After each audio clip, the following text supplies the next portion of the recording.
Moss Media. Welcome to the Independent Voter Podcast from Independent Voter Project. We're going to expand a little bit. A new era of independent voter news that the journalists just don't cover, where we have these debates on a national level, really taking on issues so that people have more educated disagreements with each other.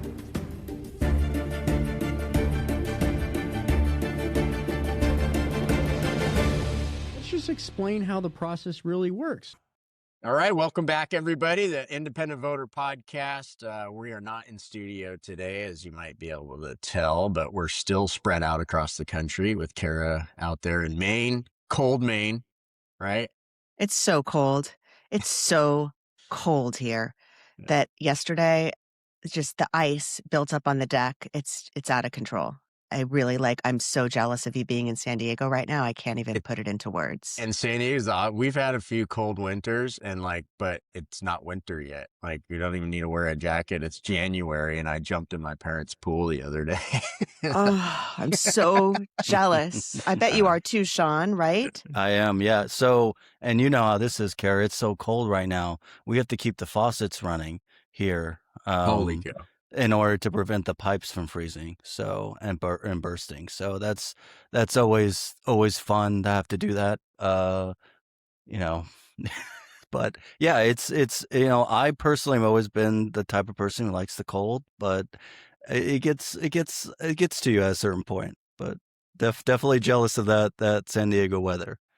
Since I'm from California, it's always a revelation for me. I'll tell you guys a funny story. When I first moved to New York 20 something years ago, my husband and I had moved into a new rental house, and I was upstairs taking a shower, and the water was cold.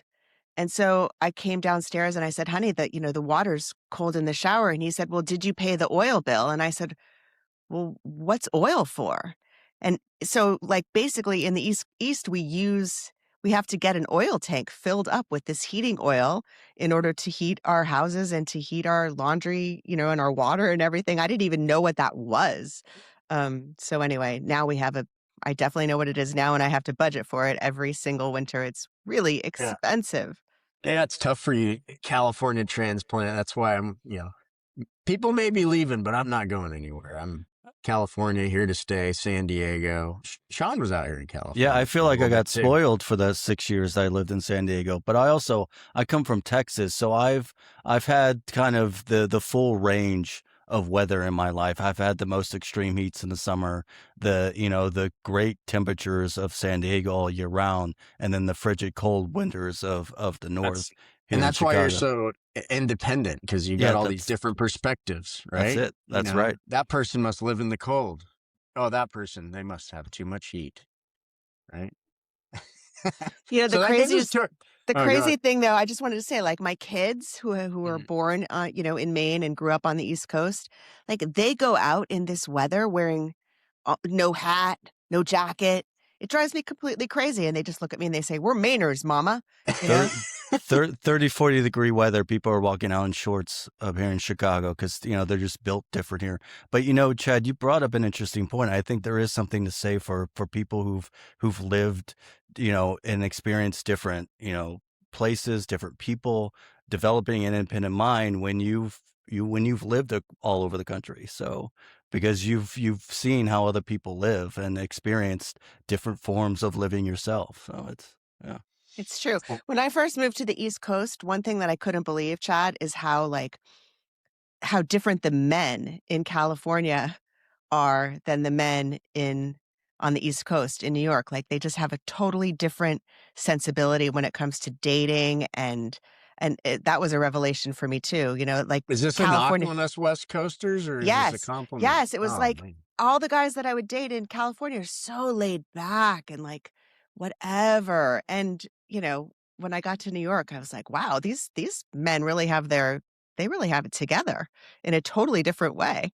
I think it's just a little bit more stressed out, maybe. All right. Well, so knocking us West Coast males. Oh, well. But yeah, what do we got on the docket today? We have some political stuff to talk about, some independent voter stuff. I think we're starting with ICE, right? This has been a obviously a huge topic. Everything's a lot of tension on Minneapolis.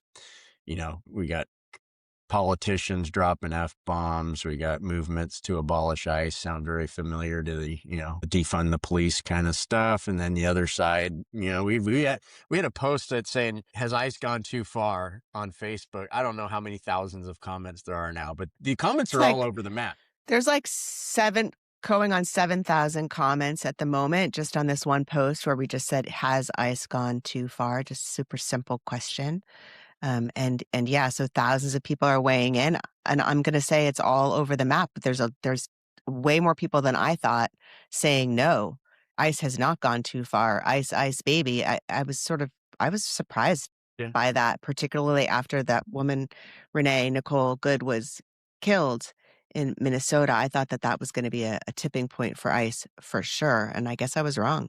Well, I mean, I think people have totally different. They're in different realities, right? I mean, if you're on one side of that, you saw that event, right? And there was it was hard. I remember the first day you saw those videos, like, man, how is ICE going to defend this and stuff, right? And it was pretty bad. But then the next day you see a video that comes out that kind of appears like the officer got ran over. And the reality is, with all the cameras and with everything else, we can still have different perspectives of the same event that are really get framed by where we're starting from. So there are a lot of folks that, they're like, we got invaded and flooded with all this. They believe, right? There's like all this frauds going on because of the narrative on this. So everything you want to see through their eyes is like, we got to do everything necessary to stop this. And then you have the flip side of, well, we got the Gestapo comparing it to the Nazis and everything. I think there's a perfect example of American politics, right? We go, yes, there is truth that Trump got elected in order to get the immigration stuff under control. And that's the question, though. Has he gone too far? I mean, there's, we're seeing examples of stuff where it's like, did the people really vote for that? Right. I'm going to say that the people did not really vote for that, but maybe I'm showing my bias. I think that there's also just been the lies coming out of the administration about what happened, about what I saw with my very own eyes, and then I see, the Secretary of Homeland Security, Kristi Noem, in a cowboy hat, saying that this woman was a domestic terrorist, and I just, that's not what I saw, and so yeah, maybe it's my bias, but that. It was really troubling for me. I definitely think that ICE has gone too far, because it doesn't have to be like this, right? It really doesn't have to be like this. And also, I don't necessarily think, Chad, and tell me if you think I'm wrong, but it seems to me that a lot of the people that they're rounding up are not dangerous criminals, and these are just people who came here, like the Irish immigrants came here, like my Italian immigrant ancestors came here, just because they're, this is part of the American story, and it's all being rewritten, and it makes me sick. Yeah. Well, I mean, if I can give a perspective, and my wife might kill me for bringing up, some of her politics on this show. I can already hear, but for those of you who know, my wife, she's from Brazil. Her whole family still lives in Brazil, right? She was here on a student visa when I met her. Right. And actually her perspective was, you got to get the immigration stuff under control. Like, I'm going to go and I'm going to do the process. I'm going to do it right. I'm filing. It was a long, arduous process. She is a citizen today. Right. And so kind of her perspective was, yeah, why are you letting all these people? I followed the rules. I did all the paperwork. Right. But then now, skip forward. Now she has friends that are trying to go through the process. They go to a hearing and get detained. Right. Which I think there's where you show the perfect example of, in my view, my one single biased perspective. It's like, yeah, we voted to get people into a process, right? Sure. That's what we voted for. And you're going so far, people trying to do the process, and then you're detaining them. That seems like, that's counter to what we voted for. I think one of the stories that really stuck out to me was the story of these people. They've gone through the process. They've been vetted, right? They're about to go to their naturalization ceremony, and 100 people there. 38 out of the 100 were detained or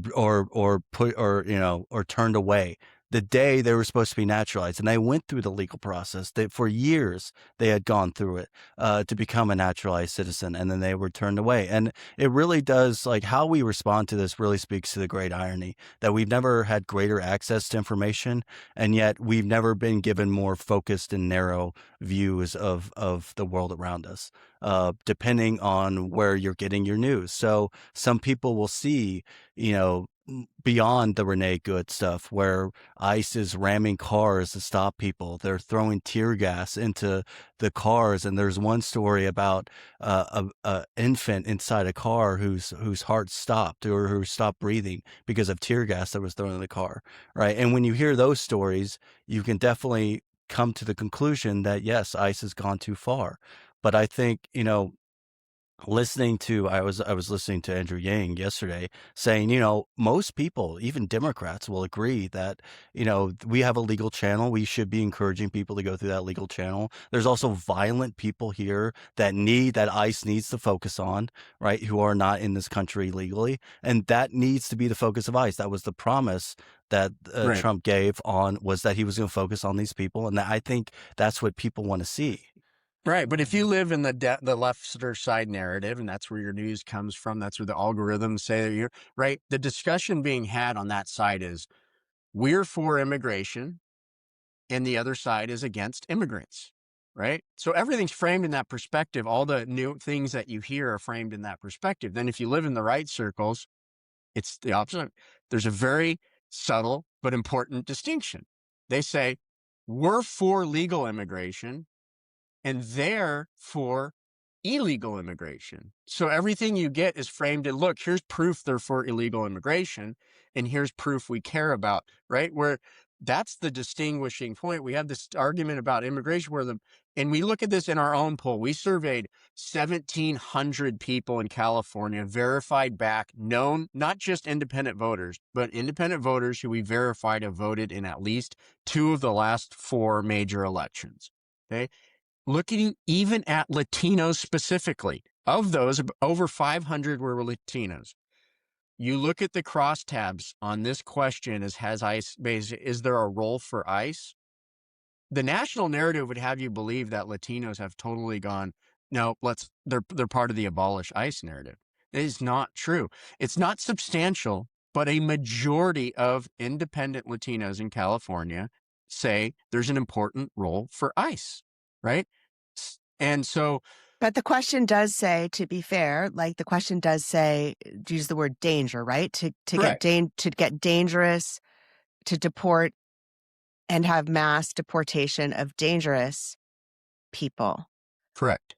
So, and that is like a really important distinction, because I think that most people in America would agree that the dangerous people who are not here legally should definitely be deported. Maybe they don't think that they need to be sent to El Salvador to CCOT, but these are the people who haven't broken the rules, who have been living here, playing by the rules, who are part of the process, who are at their naturalization ceremony.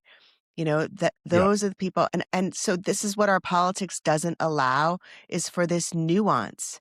And if you're speaking out in favor of the nuance, then all of a sudden, am I defending rapists and murderers? Exactly. No, of course not. And the temptation is always to go to the immediate extremes within our because of how our system treats these issues. So when you hear about what's going on in Minnesota, it's either more ICE, more do it. They deserve, political immunity or whatever for any actions. They need to keep doing what they're doing, or abolish ICE. Those are your two options that you're given, not anything in the middle. Yeah. And that's my point. Now there's this rallying cry on the left, abolish ICE, right? Well, that's not where the people are at. That's the point I'm making in the poll. I think Kara makes a good point too, right? They're not saying, okay, let's have ICE go out just like the Gestapo and do whatever the heck they want. They're saying there's a proper role for them. But our politics puts us in this place. And it's now, are you part of the abolish ICE crowd? Or are you the part of the everything they do is right and they can't possibly do anything wrong crowd? Right. And that's where we're at. And then, like, to make it even worse, then there's the political operatives who push these narratives, right? They're so excited on the right when the Democrats start saying abolish ICE. Like, this is exactly what they want the Democrats to say, is to abolish ICE, because they know that people don't want to abolish ICE, and that the Just Democrats like they didn't will want to defund the police. I mean, you look exactly here, everybody that was defund the police ran away from it, right? That election, because they realized that's not where once it came to the general election, that's not where the people were at, right? But we get so much focus on this because right now we're coming up on primary season, right? I think it turns out the second thing we're going to talk about, and one of the viral posts that Ethan's been putting together, right? You see like Governor Newsom sitting on a show with Shapiro, right? with Ben Shapiro, right? Yeah, Ben Shapiro, right? We got right, then an anti-Trump, governor, and there's all this stuff in the national narrative they disagree about, and then they have one agreement, and it's, oh yeah, what you did on gerrymandering, that's fine, that's part of the game, right? Treating it as if democracy is a game between two teams, and this is kind of what. Sorry, shouldn't get this passionate. This is kind of what boils my blood, right? They're having this conversation like, oh, accepted. This is accepted. Okay, your team owns California and you're allowed to gerrymander it, right? And our team, and they do it with straight faces. They do it like, oh, this is okay.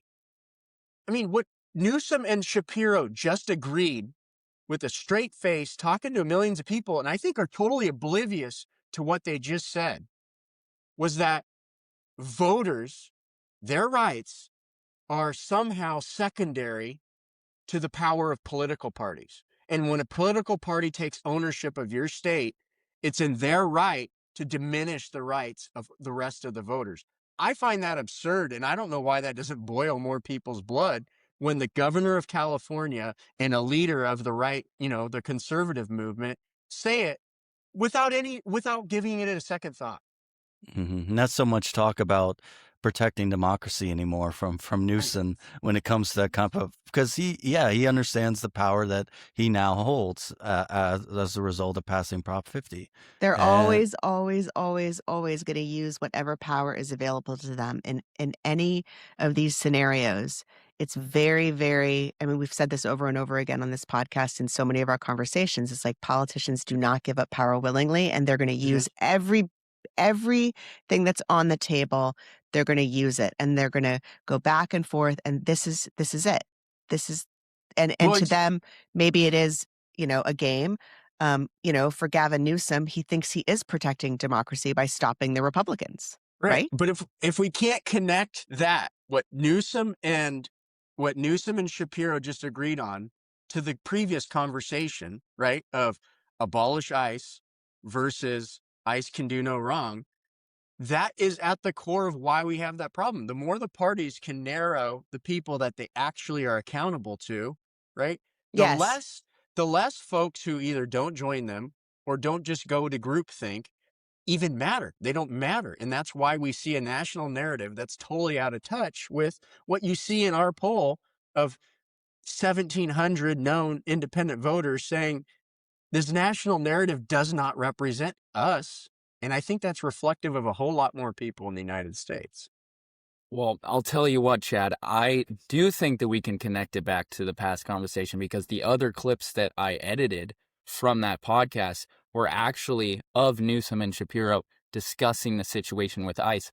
And specifically, it was Newsom saying that California has carried out more deportations coordinating with ICE than any other state, which is interesting to me. I think he's trying to connect with, the other side of the aisle there. But I think it shows a bit of his willingness to kind of branch out into the Trump style of a little bit of fabrication of the truth and a little bit of embellishing what's actually going on here, because he sees that that's what's working in today's social media powered age of politics. Do you think that he's really like taking that route there, or is he just trying to, throw him a bone, throw Shapiro a bone? I see this as, okay, like you see a lot of the operatives and the people that are living the Democratic Party, folks I talk to, and it's like, oh, Gavin's doing great. He's playing the Trump, right? They're so happy about him being out there and basically playing Trump's game, right? which is exactly right. Like, that is exactly what Trump does. He does do that. He plays the bravado. He's actually he is not far right, right? You can say a lot of things about him, but ideologically, he's not governing like he's a far right crazy. I mean, we can argue on the immigration stuff. He has been doing stuff, but like, look at in Greenland. He said he's going to go and do all this stuff. And like, I don't know, Kara, you might not agree, but like, I never thought Trump was actually going to go and send troops and start a war with Greenland. It may be, fanciful of what he's asking for. Maybe it's not, but like, just, it's a little bit of bravado, right? That everybody takes it too seriously. Well, I and mean, they maybe also I'm have wrong. that, Maybe I'm wrong. they have that saying, Trump always chickens out, taco. So, and then there's all the manipulation of the markets and, the disbelief really of our allies, of our NATO allies at this point, that, they can't believe that this is happening, that he would actually threaten military, using the United States military against a NATO ally. But And that's why, speaking of manipulating the markets, I mean, he literally timed his speech this morning, which was the first time that he said he wouldn't use any violence to acquire Greenland during the opening of the markets. So we saw yesterday a 2% drop in the S&P 500. And then this morning during his speech, as the markets opened, we saw another raise. Tell me, I mean, if you're Trump, you're probably going to tell a few of your buddies what you're saying in this speech this morning, right? There's no question there that can be People used are to, making I mean, so because much money, Ethan, on the volatility.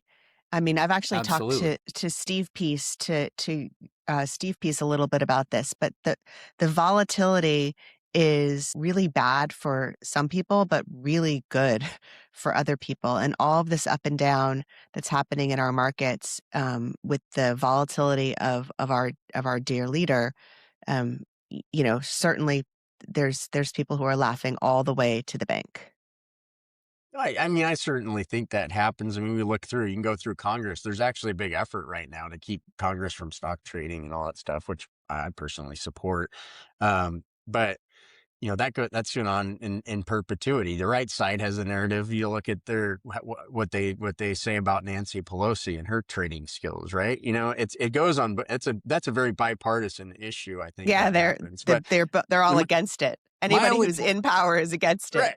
Right. But like, my only point is, like, I personally never, ever in a million years, like, would think anything he's done is like, there's no way he's going to send the United States to do anything militarily in Greenland and have a physical attack with our allies and stuff in NATO. Maybe I'm wrong. What if that Macron came out and said, Trump, he's a wuss. He would never do that.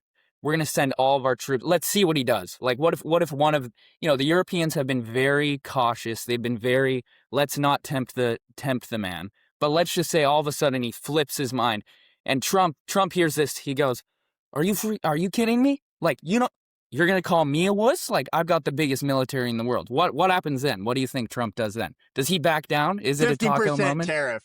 50% 50%. Well, that is kind of what keep you've been seeing. You've been kind of seeing him do these 100-200% tariffs on stuff as his countermeasure to Europe, opposing his takeover of Greenland, or his want for Greenland. And Macron will speak nice to him in text messages, but then you also read reports about how, he's advocating for NATO to do these joint military drills in Greenland just in case, just to prepare. So with Trump, the thing about him is every time people are like, oh, he's just joking. And then he follows through with the thing that everyone thought he was joking on. But then he'll say things that come off maybe a little too seriously that he doesn't quite follow through with, because he does know the repercussions of what that action might be. So, I mean, I also do want to point out, for the record, I mean, I think Macron's approval rating's like 3.2% right now or something like that. That's an exaggeration, but it ain't good. Just saying that the president of the United States also has his lowest approval ratings at any point in his career, and definitely the lowest of this second term. Definitely not as high as he would probably want it to be. And also, the Republicans in Congress, with this tiny razor thin margin and the midterms, upon us, it's going to be interesting to watch how Trump's popularity affects those congressional races and Senate races across the country.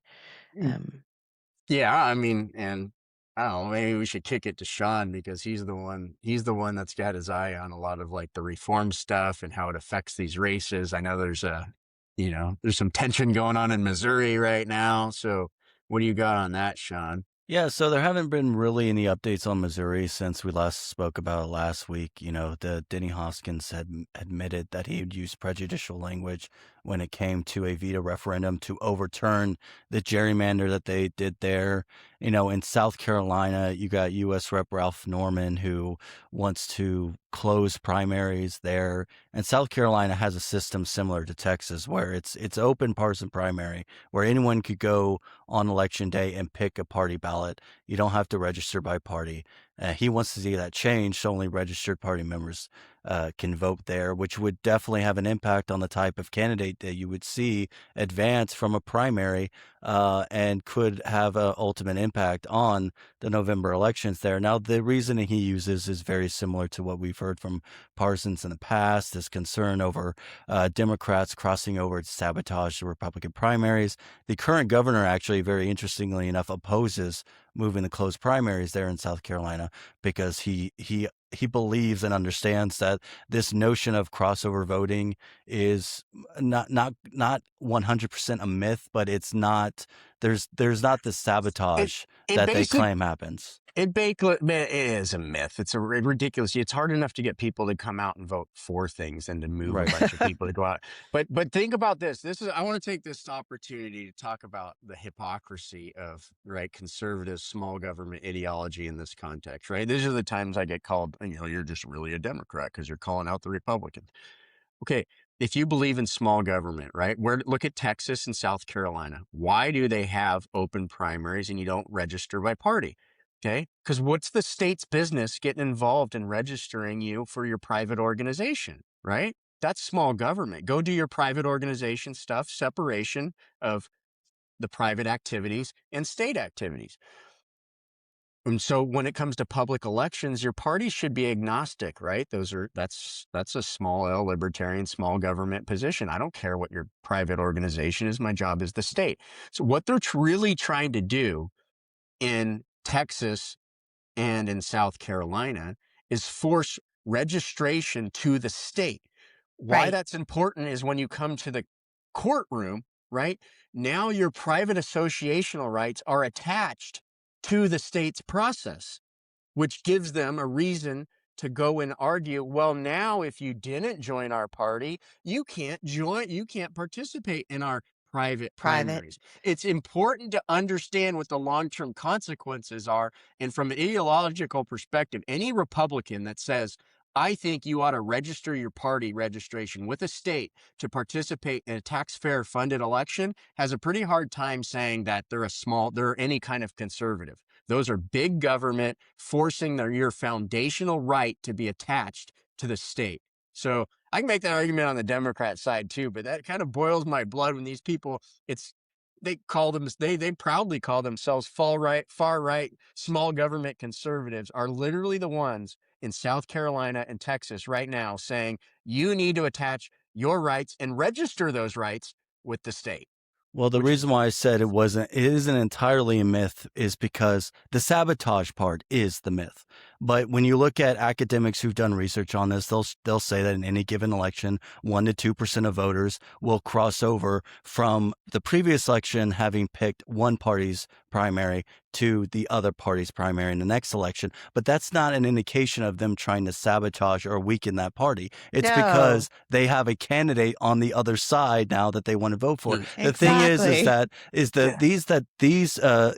these party insiders, they like to point to, this Democratic official encouraged voters to do this, or Rush Limbaugh infamously, like a long time ago, had advocated for Republicans to do this to Democrats. The reason voters don't do that even when officials call for it, is because they don't think like party insiders. They don't scheme like party insiders. They just want to vote for the person they want to vote for. Right. And God forbid our party has a candidate that actually talks to people outside our party and they want to come and vote for him, right? Yeah. These people that say they believe in competition everywhere. They're let's have competition everywhere. Business, we need competition. Everything, we need competition. But when it comes to our election process, let's monopolize. If you don't join our party, you don't get a vote in the primary. We get to select all this stuff. No, this is our private associational rights in the state process. It just blows my mind. And the only reason it doesn't get confronted is because neither side has an interest in calling it out. I mean, the Democrats do the exact same thing. Democratic Party v. Jones. The California case, Democratic Party v. Jones, that said the old California open primary, independents can't vote, it's private right. The Democratic Party brought it, and who argued the case before the Supreme Court was the Republican Party's attorney. If there's no better evidence of how they partner on the most critical things on democracy to exclude anybody who thinks independently, Democratic Party v. Jones is it.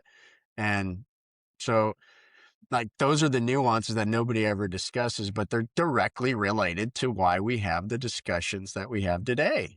Yeah, I mean, the same arguments that you hear from Republicans in South Carolina and Texas, same arguments you heard from Democrats in Hawaii, right? And so like in a state like Oregon that's controlled by Democrats, they have a closed primary system, even though the plurality of voters are registered unaffiliated of a political party. Yet these voters have no access to those taxpayer-funded elections. And so now you have two initiatives proposed for the 2026 ballot. One, a constitutional amendment that would make it illegal for the state to conduct taxpayer-funded closed primaries, which would open, these parties up to be able to do their own private nomination proceedings on their own dime. But the other initiative is to change state law to allow for a top two nonpartisan primary, similar to what is in place in California and Washington. And the controversy there right now is that the Oregon Department of Justice, they're in charge of drafting ballot language. So they have one of their attorneys draft ballot titles for the ballot. And there's For both of them or just for the constitutional amendment? For both of them, for all ballot initiatives. And Okay. so what this attorney did was title them basically the same, basically saying it changes primary elections for most, primaries for most elections, top two advance. But that's misleading because that's not what the constitutional amendment does. That's what the change the state law does, but not the constitutional amendment. And so the motivations of this attorney for doing this are unclear because you have former secretaries of state, Democratic secretaries of state, former Democratic governors, also Republican officials jointly coming out and saying that they didn't do their due diligence here. But at the same time, they're still going to defend the current system. The people who say, well, yeah, the DOJ didn't do his job, but we still believe in the current system that we have that locks out 1.1 million independent voters. So, and are they criticizing it because they really just would rather have it fail? They're not criticizing it necessarily because, there was some hanky-panky or it's not super clear for voters what they're voting for. They're criticizing it because they're trying to say a pox on all your houses and we just stick with the status quo? Well, I mean, their motivate. Yeah, I can't really speak to their motivations, but I mean, I can guarantee you that the major parties will be the biggest opponents to any initiative to open. They always have been in Oregon. And this is not the first time they've tried to reform primaries in Oregon, and they've failed because of the two parties jointly, working to keep it from happening. I'm sensing a theme. Yeah. Yeah. Well, I think we're at our quick hits moments, right? I'm not in studio with Lena today, but I can hear her in the background saying, come on guys, move on. So Ethan, why don't you say a quick, let us know what you got going online. I don't know, every day I wake up, you got some multiple posts going crazy. I feel like there's like a competition right now, a little bit going on where when I get online and I try to figure out like, how can I come up with a post that's going to beat Ethan's post? And I have to say that I have been the loser, like, well, guys, I mean, every time. I don't know. Wasn't it your idea to put on Has Ice Gone Too Far? Yeah, I mean, that was my Yeah. idea, but it didn't do as well as I thought it was going to do. And I just like think 9,000 comments. Well, you're at I over know, but I'm too 100,000 old views for on this. that I think one. Ethan's There's a big difference though so what you have to understand is there's two different algorithms, right? There's the algorithm that the content goes on when you post just a picture or a question. Then there's the Reels algorithm, which is based on watch time, duration, engagement, which is when I post a video, it's going onto that algorithm instead. So that's reaching an entirely different kind of audience that's been curated by a different part of the system. So when you think about, can I compete with my posts? I mean, it's a different game that we're playing. We're playing a Okay. completely different game All here. right, So, all right. if you have a clip that you want me to turn into a video, we can do that. Absolutely. But for me, it's been really enlightening making these videos because I've never done anything on Facebook before. And let me tell you, the audiences on Facebook are some very, let's say, passionate people. Like some of the comments that I've had the pleasure or displeasure of reading on here have really shocked me to my core in terms of, and what's also crazy about Facebook is when you hover over someone's name, it'll say like, oh, this guy's name is Doug Freeman, lives in, wherever in Connecticut. Like you can identify exactly who that person is online. If you know how to use the white pages, you can find their address. It's pretty absurd the things that people are willing to say when it's extremely easy to figure out who they are in real life. So, maybe they aren't living in the cancel culture of Gen Z, but Yeah, but one of the things you also got to think, like, you got to understand there's the 100 to 1 rule too, right? Like, this is the difficulty of our page. I mean, if you go on the internet, almost every conversation, it's one group of folks, right? This is the hardest part about what we do, I think, as independent voter. But look at the post. The question for ICE: how do we have such diverse comments, right? We're proud that we've kept that environment, right?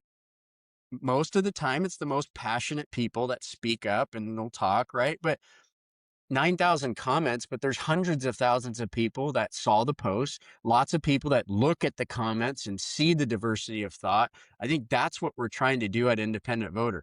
The hardest part is because once you do something that may be viewed as, oh, that's kind of hitting the Democratic Party a little bit, or that kind of hits the Republican Party a little bit. Yeah, there's a portion of the viewers that go, you're not really independent, blah, blah, blah. Okay, we can't prevent that. But I think those of you who have stayed around and seen us over 15 years and now we're getting more active, right? I hope you appreciate that. Like, even Kara and I and Sean and Ethan, like, we argue all the time about different positions on stuff, but that's the point. Like, isn't that the purpose of government in the first place, is to understand our differences? I think there's a misconception that some people have, and we've actually seen this in the comments, where they think being independent or independent-minded means being neutral, which is not the case. Like, we all have our viewpoints. Kara, Chad, myself, Ethan, we've all expressed those on this podcast. And being neutral isn't being independent-minded. In fact, I would say if you're neutral on stuff, then you're not independent-minded. Yeah. It's just your ability to think for yourself, think critically, and Sean, what I was about to bring up, I literally saw a TikTok just yesterday explaining that exact concept to people. It was talking about how people believe that independence mean you play. Well, I'm talking to you about it right now. It's more of an opinion piece. It's just someone, speaking to the camera about what they think, but talking about how one of the major misconceptions is that independents are neutral in the middle, when in reality, it's more of a swing voter type of thing where whoever is challenging the status quo, or, at one point the candidate's Bernie, at one point it's Trump. It's not an ideological divide. And there's so many people who support Bernie and Trump. Can you imagine? Right. Exactly. I mean, Ethan's going to undersell. He doesn't just post stuff online. He actually helped us put together a pretty amazing data studio on that survey. Those of you have seen on our website, right? We can visualize all the crosstabs and everything. And one of the big visualizations you see, it says party trust. We asked people, okay, if you had to choose, is there a party that you trust more? It's unbelievable. The split is almost exactly a third, a third, a third. A third told us, if I had to choose, I'd probably go with the Republicans. A third said, if I had to choose, I'd probably go with Democrats. And a third said, I'm not choosing no matter what, right? I don't like either one of them. And then you go through a crosstab, you see independents are not a monolith at all. They go left of the Democratic Party, they go right of the Republican Party, up, down, and in the middle. The only thing that binds them, one, I think, is there's a sense of belief in fairness because they feel like the two-party system has not treated them fairly. And they want to think for themselves. They want some party saying, oh, this is your position because that's what we all agreed it is. Right. Well, That's and I it. mean, you look They- at a polling agency like Gallup, finding, a record high number of Americans now self-identify as independent, but then they try to break that down into leaners, and this is something that pollsters do, which kind of fuels this argument that independent voters don't really exist, when that's not true at all. But what they don't talk about is that, well, we do have a political system that forces people into two camps or tries to push them, and we've talked about this analogy before, that it's like going out to dinner and your only two options are McDonald's and Burger King. You're gonna have your preference. I mean, I'm going to tell you probably 90% of the time, I'm going to pick McDonald's, 85% maybe. But, but people are going to have their preference. So Whoppers, come on, everybody. No. We actually had this, we had a Christmas dinner, and this was a big source of discussion about whether or not the Whopper was superior to the Big Mac. And then, my son Yes. through DoorDash ordered both, like during the dinner, so that we could then do the actual taste test at home. I was so mad at him because it was like $18 for a hamburger. Kara was from mad. DoorDash. Kara's like, are you serious? You could have gotten like 3 more things and we could have done ranked choice voting. You know what? I used to think that I used to be like the Big Mac was better than the Whopper type person, but the franchise that got me into flame broiled burgers here in Chicago is Portillo's. So it just comes to show that third option will introduce you into a type of Yeah. of a That's burger right. that you enjoy more. So And I'll tell you, the first thing that I do when I land in California, like get my bag, put it in the rental car, and go to the In-N-Out Burger. Like first stop. That Mhm. is the best. It's pretty fast good, food. but they're moving out east. I think they even moved their headquarters to Texas recently because remember, In-N-Out is they're pretty conservative folks at In-N-Out, and they're not really happy with the state of California, and they're expanding out east, including Speaking of leaving California, we're going to do a How It Really Works on the wealth tax, right? yeah. I mean, there's something that even I'm excited to see it because I don't understand it fully, right? But it is. People go, oh, that's a wealth tax, right? It's not just like, oh, they're going to tax billionaires more. Like this is a fundamentally different type of taxation, right? That, Kara's going to get to the bottom of. Ethan's going to be putting some stuff together. I'm excited to see it. I'm Sean's going to be involved as always, but this is an interesting issue wherever your perspective is. I think the point of this is you can't find anywhere is like, okay, just explain what it is, right? Exactly. Like without putting the Democratic lens or the Republican lens on it and writing it according to that, sort of write it more neutrally, just the facts, and then also point out here's what the Democrats are saying about it, here's what the party Republicans are saying about it, here and just point that out, and then let people make their own minds.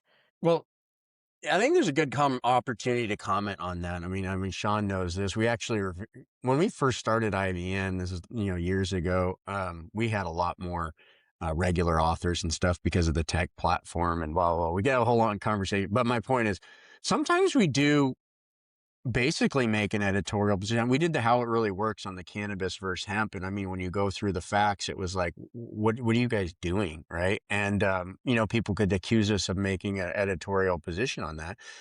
I just say to the folks, the one thing about it is like, we still may end up with a perspective you think's biased. You think you have a better argument or a different position, submit your own. Right? We have a simple etiquette on IVN of not name calling and substantiate your sources, right? If you don't agree with it, like, I hope you feel comfortable, reach out to us, write your own article. We'll publish it. If you meet the criteria, which has nothing to do with agreeing with us, it more means write a professional article that is like following our etiquette, we will publish. And we've published stuff all the time, including lots of things that were trash the top two primary, which is how independent voter got started. That's Yeah, okay. I You mean, don't like top two? Write your article. We'll yeah, it shouldn't publish it. surprise anyone that we kind of editorialize when it comes to reform. And I mean, looking back at Prop 50, I remember that we reported on just the facts when it came to Prop 50 That's about right. what the legislature was doing, about what the commission was saying about this, and the history of all that. And it came off very biased against Prop 50, and it.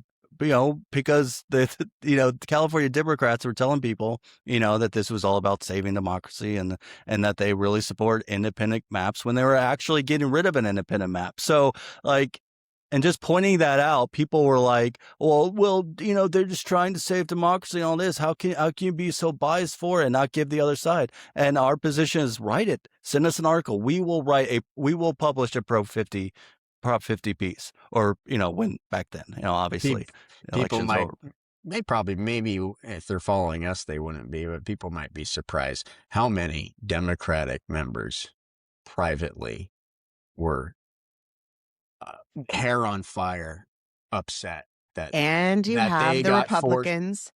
You have Republicans too who are standing up against, their Republican allies who are refusing to redistrict in several states. So it's not just certain Dems, in back rooms. Like people are standing up for what's right. There still are a few of them out there, right? And I've been proud of the deeper covers that we've done on some of these stories that may come off as editorializing or something to people. But like with the Prop 50, we were talking about how the California legislature removed the trigger language well ahead of anybody else. No one was talking about that. And it wasn't until like a couple of weeks ago that people started to point out, oh, well, look, would they pass? Like, it doesn't matter if the Texas maps are overturned now. The California Prop 50 will stay in place because they removed the trigger language. We're the ones who broke that story. And it comes full circle. Why? Yeah. Because Gavin Newsom and Ben Shapiro and Donald Trump all agree that voting rights are not as important as the power of their political party to claim ownership over your state. Well, how we got to the point where that's a blue state, that's a red state, right? The relative margin between people that are registered, I mean, in fact, we get, how many tens of thousands of people come to IVN and IVP every month to look at the voter registration statistics. And almost every day we get somebody emailing us something nasty like, how could you say there's more Democrats in Texas than there are Republicans? Well, we have a whole explanation. They don't register by party, but there's L2, the most trusted, best, voter data company in the country, the most nonpartisan, has a full-on explanation of how they come up and get these registration statistics, which if you read it, make a lot of sense why, if you're going to identify people by party, there actually are more Democrats registered in Texas, even if they don't come out to vote that way in a general election, right? So it's fascinating how we get in this political environment that Texas is red and everything they do is Republican. California is blue and everything. What about like me? I live in California, and go to Northern California and try to find, like, real North California and try to find a Democrat. They aren't up there, right? I love how you call it real Northern California versus what? Yeah, yes. Marin Oakland County and and San Francisco. You're still in Central California. Like, you're not even close to the north. You do have a really, really big state.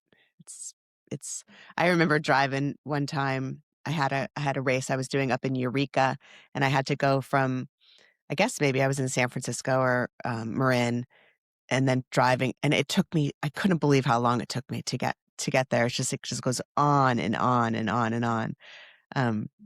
Whereas on the East Coast, you could be in 5 states within the same 2-hour period, Welcome to Massachusetts. Welcome to Vermont. Welcome to New Hampshire. I live in East County by the border. I can go to a lunch meeting in Tijuana, Mexico, and finish eating and get back before I could go to a lunch meeting in Los Angeles. Like, people on the outside go, oh, it's San Diego, you live by Los Angeles. Well, actually, like, it's much easier to do business and go down there in Mexico. Especially when there's missiles being fired over the freeway and it's you know, they got to shut down I-5. Like, you know, you never know what's happening up north these days. So, Yeah, Yeah. it's this anyways. is quite the world we're living in, guys. I love being in it with you. I adore all of you. Thank you for this great conversation this morning, and it's really also great that Ethan for you to join us. Love seeing your face. We'll be back in the studio Maybe we'll get him a week. microphone. Let's get him a real Yeah. microphone and some headphones and make him legit. Let's do it. Looking forward to it, guys. All right. All Appreciate you all. For our listeners, you know, subscribe, join us on IVN. We have a lot of exciting stuff coming up this year. Thank you all. We'll smash that like button, guys. Smash Just the destroy like that button. like button. Smash the like You button gotta for say Ethan, it. and it's IVN.us. That's where all of the independent voter news is. And then on Facebook, we're Independent Voter. And is that the same thing on Instagram, Ethan? Yep. Independent Voter. Verified. Independent Voter. All right. All right. See you all soon. Have a good week. This is the Independent Voter Podcast, sponsored by the Independent Voter Project and produced by OLAS Media. Remember, you can always find the Independent Voter Podcast or the How It Really Works series at ivn.us. Follow and subscribe at olasmedia.com.